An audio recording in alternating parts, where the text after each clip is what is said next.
खामोशी की दास्तान। भारत के महानतम प्रवासी की वापसी के पहले वर्ष की खामोशी की महागाथा। आकाशवाणी की विशेष शताब्दी श्रृंखला खामोशी की दास्तान प्रस्तुत है आज की कड़ी।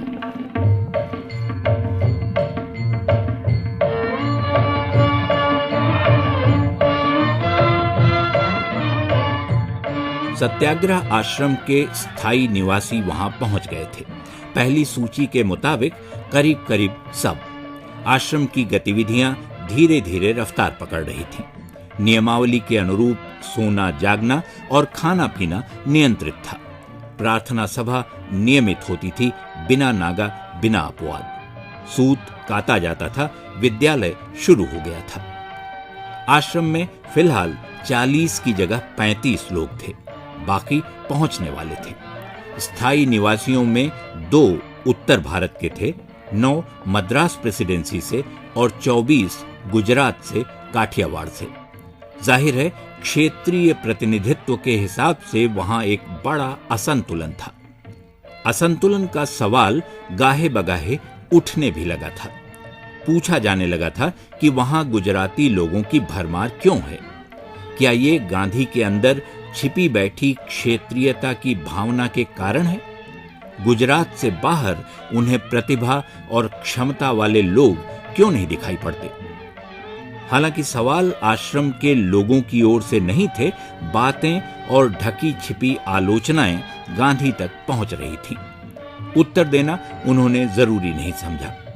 एक पत्र में गांधी ने केवल इतना कहा, मैं लोगों की भावना का हर संभव तरीके से आदर करूंगा, आश्रम के लक्ष्यों से समझौता किए बगैर। इसी बीच गांधी को पटवारी की चिट्ठी मिली।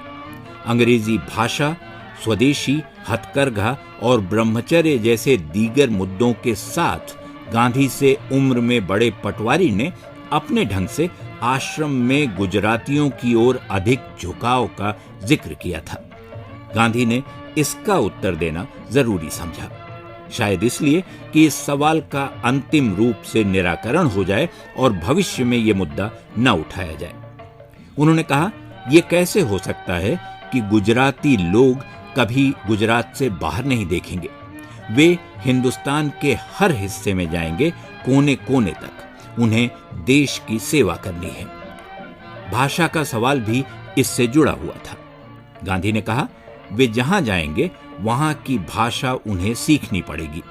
मद्रास जाएं तो द्रविड़ भाषाएं। अंग्रेजी से सिर्फ अंग्रेजी जानने वालों का भला होगा, देश का नहीं। भाषा जाने बिना जनता से संवाद और संपर्क संभव नहीं है।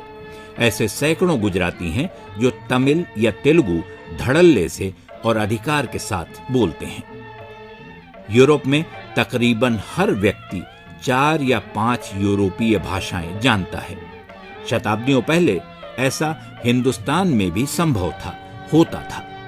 आदि शंकराचार्य को देश की सारी भाषाएं आती थीं और द्रविड़ संत कवि वल्लभाचार्य गुजराती में प्रवीण थे।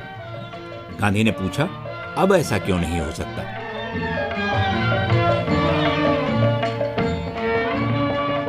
खामोशी की दास्तान। भारत के महानतम प्रवासी की वापसी के पहले वर्ष की खामोशी की महागाथा। ये थी आकाशवाणी की इस विशेष शताब्दी श्रृंखला की आज की कड़ी। शोध, आलेख और वाचन स्वर मधुकर उपाध्याय। प्रस्तुति मनोज मायंकर।